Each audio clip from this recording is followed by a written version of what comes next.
Bike work ఏం work చేసినారు, అవును. నిజంగా hats off to you sir. Thank you sir. ఆయనకి మెచ్చుకోవాల్సింది ఆయన్నే ఫస్ట్. చిన్నతనంలోనే పెద్ద మంచి అయ్యిండు. చూస్తే మళ్ళా నేనే అభిలాష అంటున్నాడు. నిజంగా ఎక్కడున్నాడో డైరెక్ట్గా అంటే ఇంత పెద్దగా కండలు అట్లా ఉంటారుగా కొంతమంది అట్లా యాటిట్యూడ్ అట్లా లేకుండా నేనే అభిలాష అనేటట్లా నాకు అరే ఈయన సస్కస్ అవుతాడు, ఇంకా సస్కస్ అవుతాడు. అయ్యింది ఇప్పటికే మంచిగా నడుస్తుంది. కానీ అందరు రావాలి. ఫిలీజ్ చెప్తున్నా చూడండి, ఇది ఖరాబ్ అయ్యే సినిమా కాదు. మనకి ఏదో ఒకటి ఏడిపిస్తుంది, నవ్విపిస్తుంది. కొంచెం అరే ఆ పాత్రలో మనమే ఉన్నట్టు అనిపిస్తుంటుంది. నిజంగా బిగ్గర పట్టుకుంటున్నాం ఇట్లా సీట్లు. క్లైమాక్స్ ఆయన దాని మీద పోతుంటే అయితే బిగ్గర పట్టుకుంటున్నాం, అరే మేమే నడుపుతున్నామా, బిరేక్ తొక్కాలనా ఇట్లా అనిపిస్తున్నది. ఇలన్ క్యారెక్టర్లు కూడా రెచ్చగొట్టుడు, ఒక్కొక్క ఫారే ఒక్కడే కాకుండా ఒక్కనే పెడతారు కదా. మీరు అంతమందిని ఎందుకు పెట్టిర్రు రౌడీ గుండెగాలను? అంటే కాన్ఫ్లిక్ట్స్ రేసర్లు అంటే ఒక్కరే ఉంటారు కదా, చాలామంది ఉంటారు.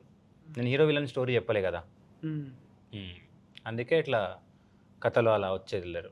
ఇప్పుడు ఇంత కొడుకును మంచిగా చూసుకునేట ఆయన మళ్ళీ అరే కింద పడతావురా, దెబ్బలు తాకుతాయి, అది వద్దురా అంటారు. కానీ సార్ని ఎందుకు నువ్వు ఖచ్చితంగా అందుకోవాలంట అని పెట్టింది. అదే కదా స్పోర్ట్స్ మీద ఉండే ప్రేమ సార్ క్యారెక్టర్లో. ఇప్పుడు నీకు శ్యామ్ కుటారి తెలుసు ఎవరో? తెలియదు. అది కపిల్ దేవ్ తెలుసు.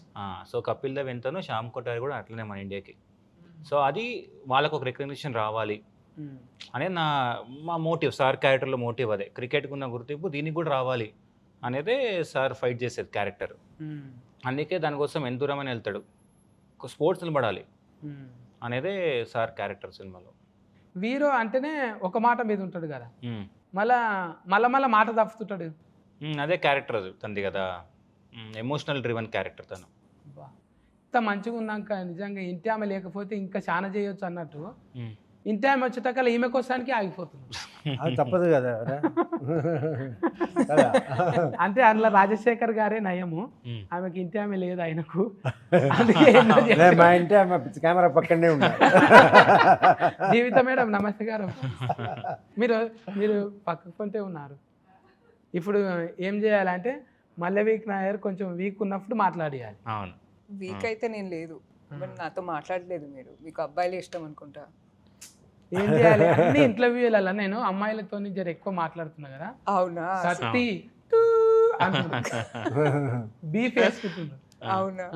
అందుకే కొంచెం తక్కువ చేశారా? నాకు ఫచ్చిఫుల్స్ అంటే ఇష్టం. నాకు కూడా. మీకు ఎట్లా తెలిసింది? మీకు చేసుడు అంటే ఇష్టం నాకు తెలుసు. నాకు తినడం అంటే ఇష్టం. పండు ఒక రోజు ఫచ్చిఫుల్స్ చేస్తావా మా కోసం? చేస్తా. ఇంకేమేమి పాటలు వాడతావు? పాటలు పాడు. గిటార్ వస్తుందా? గిటార్ వస్తుంది. ఒక పాట పాడు. గిటార్తో పాడనా? నేను ఇస్తా గిటార్ సపోర్ట్. ఇదేమిటమ్మా సూపర్ సూపర్. అవన్న అభిలాష్ అన్న, ఇప్పుడు కొడుకు మీద ప్రేమ మళ్ళా మనమడు వచ్చి మార్చేటట్టు ఎట్లా చేసినావు? కొడుకే మార్చేటట్టు చేయొచ్చు కదా. అదే కదా కథ. ఇప్పుడు నువ్వు చూస్తే చాలా సెటప్స్ పే ఆఫ్ చేసాం. ఇప్పుడు ఫస్ట్ హాఫ్లో వీళ్ళిద్దరు థియేటర్కి వెళ్తారు. ఎవరు? శర్వా అన్న వాళ్ళ కొడుకు ఇద్దరు థియేటర్కి వెళ్తారు. మళ్ళీ 90s ఉన్నప్పుడు రాజశేఖర్ గారు శర్వాన్ని తిడతాడు, ఎందుకురా వెళ్తావు థియేటర్స్ కానీ. మళ్ళీ ఏమవుతుంది, మనోడు వచ్చి తాతని థియేటర్ తీసుకెళ్ళి క్లాప్స్ కొట్టిస్తాడు, విజిల్ కొట్టిస్తాడు. అలా చాలా డిజైన్ చేసాం. ఇంకోటి బర్త్డే సీక్వెన్స్ కూడా ఉంది, నీకు గుర్తుందా? స్టార్టింగ్లో రాజశేఖర్ గారు శర్వా గారు బర్త్డే ఉంటే it just another day, don't waste your time అంటాడు. బట్ మనోడు వచ్చి గుంజుకొస్తాడు. అది థియేటర్ సీన్. తర్వాత ఒక మాంటేజ్ ఉంటుంది. సో బర్త్డే అక్కడ, సో గ్రీటింగ్ ఇస్తాడు. తర్వాత పే ఆఫ్ ఏముంటుంది, మనోడు వచ్చి సెలబ్రేట్ చేస్తాడు. సో అలా మేము మనోడే మార్చాడు. సో స్టోరీలో మీరు చూస్తే తన వల్లే విడిపోయారు, తనే వచ్చి కలిపాడు. అలా సర్కిల్ చేస్తాం. చాలా ఉందన్న ఫిలాసఫీ. అంటే ఒట్టిగానే ఏదో బాల్ బచ్చా సినిమా అయితే కాదు, చాలా ఫిలాసఫీ ఉంది.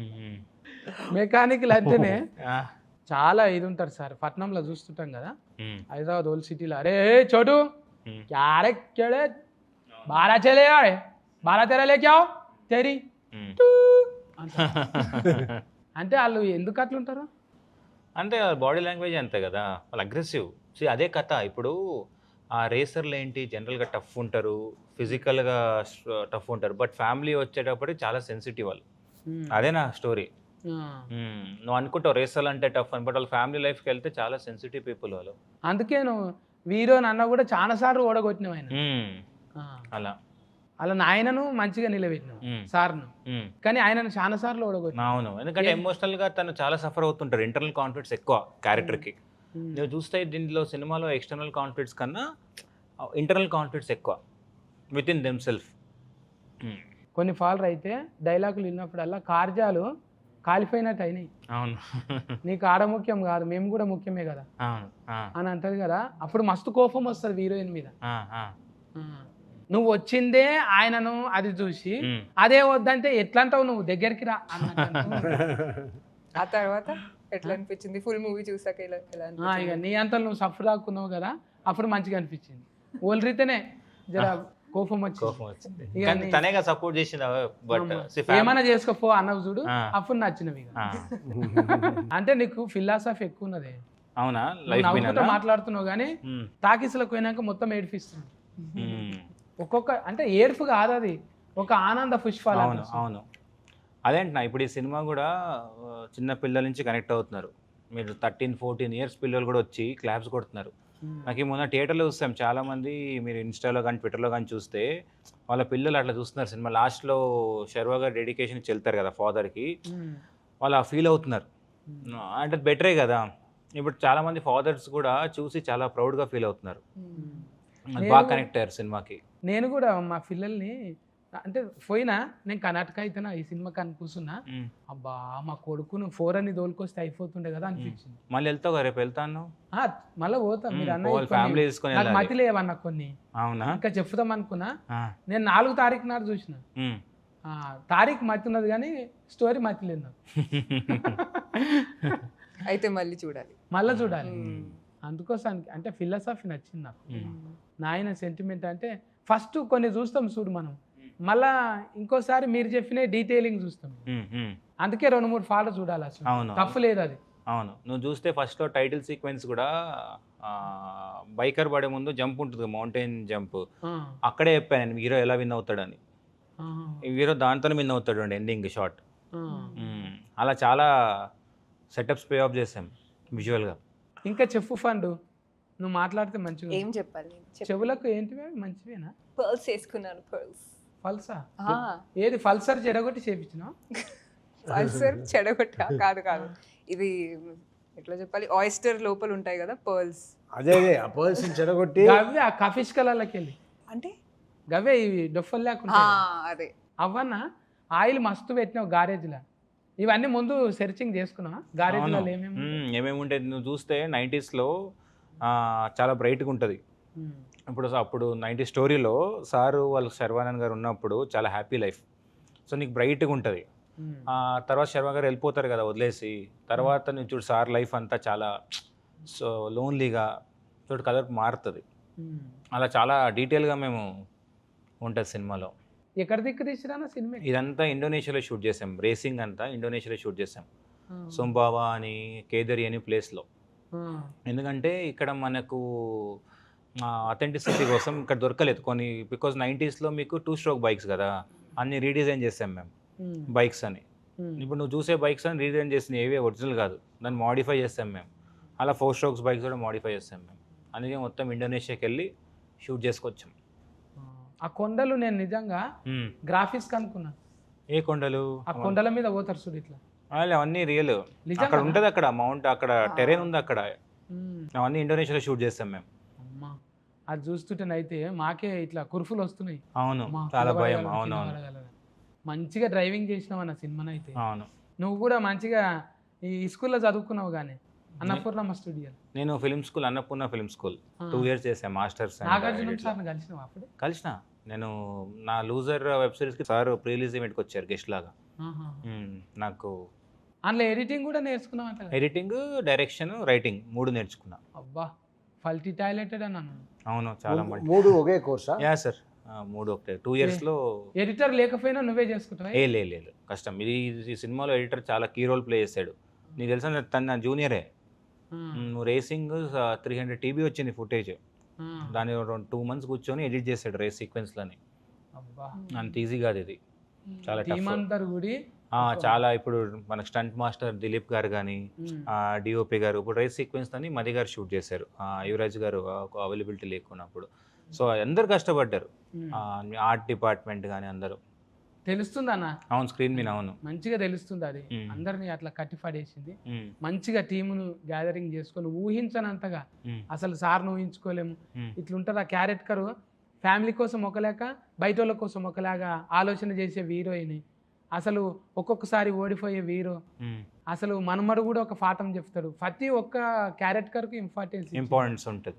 ప్రతి క్యారెక్టర్ చూడు సెటప్ నీట్గా ఉంటుంది, అంటే అన్నెసరీ క్యారెక్టర్లు సినిమాలో ఉండవు అని నువ్వు చెప్పా. అంటే ఇప్పుడు ఇప్పుడు ఫ్యామిలీలో ముగ్గురే ఉంటారు, ఎక్కువ మందిని పెట్టలేదు అన్నావు కదా, ఎందుకు వైఫ్ ఫోటో పెట్టలేదు అని. అది మన స్టోరీ కాదు కదా, సో అందుకే ఎక్కువ దాన్ని మీరు రిజిస్టర్ చేయలేదు. 20 నిమిషాల దాకా నాకు ఇది ప్లే చేస్తున్నావు అది ప్లే చేస్తున్నావు, ఏడ ప్లే అవుతుంది ఏడ కనెక్ట్ అవుతుంది నాకు అంటే స్క్రీన్ ప్లేనా అంత ఫజిల్ ధమాకులు చక్కగా పోవాలి. మీరేమో జిప్ అని ఇక్కడ కట్ చేసి ఆడ్ ఓపెన్ చేస్తారు, ఆడ్ ఓపెనింగ్ చేసి, కానీ లాస్ట్కి వచ్చేటాక మంచిగానే అర్థమైంది. అవును, అంటే స్క్రీన్ ప్లే అలా డిజైన్ చేసాం, కూసబెట్టిరు. అవునవును. అంటే ఇప్పుడు ఏంటంటే నీకు ఇప్పుడు ఫైట్ ఉంది ఫర్ ఎగ్జాంపుల్ 90s హీరోయిజం కోసం ఫైట్ పెట్టలేదు మేము. నువ్వు చూస్తే శర్వా గారు కొడుకు శర్వా గారిని అన్నందుకు కొడతాడు, శర్వా గారు రాజశేఖర్ అన్నందుకు వెళ్ళి వాడిని కొడతాడు. సో మనకొక కనెక్ట్ ఉంటుంది. హీరోయిజం కోసం ఎక్కడ ఫైట్ కానీ, ఇప్పుడు ఆ మౌంటైన్ జంప్ ఎందుకు హై వచ్చింది, తను ఏదో తన సొంతం కోసం వెళ్ళలే, వాడు ఇంకొకటి పిరుకోడు అన్నాడు, దానికోసం వెళ్ళాడు. మీకు క్యారెక్టర్ అందుకే కనెక్ట్ అయ్యారు అందరు, చాలా మంది ఆ క్యారెక్టర్ కనెక్ట్ అవ్వడం రీజన్ అందుకే. ఇక ఇప్పుడు నేను అప్పుడప్పుడు ఖాళీగానే ఉంటున్నా సార్, ఏమన్నా గోటీల ఫ్యాక్టరీల కొలువు వస్తుందా? ఇప్పుడు జాబ్ లేదు, చాలా ఫుల్ అయిపోయింది. నేను దొడ్డు గోటీలకు ప్లానింగ్ ఇస్తా సార్. నేను ఏమి ఇచ్చినా అప్పుడు ఫుల్ అయిపోయింది. ఇప్పుడు హౌస్ఫుల్ బోర్డు పెట్టేసా ఫ్యాక్టరీ ముందు. నా దగ్గర ఇంజనీరింగ్ ప్లాన్ ఉంది సార్, గోళీలు ఇప్పుడు స్క్వేర్లో చేస్తాను నేను, 4 మూలల గోళీలు చేస్తాను. చాలా ఐడియాస్ ఉన్నాయి నా దగ్గర. సార్ బ్రాంచ్ ఇవ్వండి సార్, ఒక బ్రాంచ్ ఇద్దాం, దానికి వేరే ఇంకో బ్రాంచ్ ఇద్దాం. రంగారెడ్డి జిల్లా బ్రాంచ్ నాకు నేను అక్కడనే ఉంటా లోకల్. మీరేం చేస్తారు? గోల్డ్ నేను డిజైనింగ్ చేస్తా, అంటే ఇప్పుడు అంగి మీద పూలు ఉంటాయి కదా సార్, అవే పూలు గోటీలలో వచ్చేటట్టు చేస్తా. అది టాంఫర్ గోటి అవుతుంది, మన గోటీలు ఎక్కువ సెల్లింగ్ అవుతుంది. చూడండి సార్. సరే సరే ఆలోచిస్తాను. మీరు జీతం ఎంతైనా పర్వాలేదు, పూటకు ఒక బిర్యానీ ఒక బీర్ ఇస్తే చాలు. థ్యాంక్స్ కన్నా అభిలాష్, మంచి సినిమా చూపెట్టినావు. Thank you. తండ్రులను గుర్తు చేసినావు, బంధాలను గుర్తు చేసినావు, కుటుంబాన్ని గుర్తు చేసినావు. ఇప్పుడు చెప్పు ఫండ్, నేను ఎందుకు చూడాలి సినిమాలో? నువ్వు camera biker is out in theatres next to you, so please watch our film. ఇది ఒక ఫ్యామిలీ డ్రామా మూవీ అండి, more than anything, because all our Telugu cinema is connected and rooted to our family emotions. So please watch me, Sharwa and Rajasekhar sir under Abhi's brilliant direction, and it will be an incredible watch. So అందరు థియేటర్కి వచ్చి చూడండి, మీ family members అందరూ కలిసి రండి, అందరూ కలిసి చూసేలాంటి cinema అందరికీ నచ్చుతుంది. అందరి ముఖాలలో ఆనందం చూస్తే నిజంగా బైకు ఎంత స్పీడ్గా పోతుందో సినిమా కూడా అంతే స్పీడ్గా పోతుంది. ఈ స్పీడు మీరు ఇంకా యాడ్ అయితే ఇంకా అంటది టాకీస్లలో పోయి, తప్పకుండా చూడండి. నేను వట్టి మాట చెప్తలేను, గ్యారంటీగా సమ్మర్లో ఏసీ పెట్టినట్టు కూల్ అవుతుంది మనసు. పోయి చూడండి మీ దగ్గర టాకీస్లలో. ఓకే నా ఫండూస్, కేర్ టేకర్, బాయ్ బాయ్. మజ్జిగ తాగుండి, జ్యూసులు తాగుండి, నిమ్మరసం తాగుండి.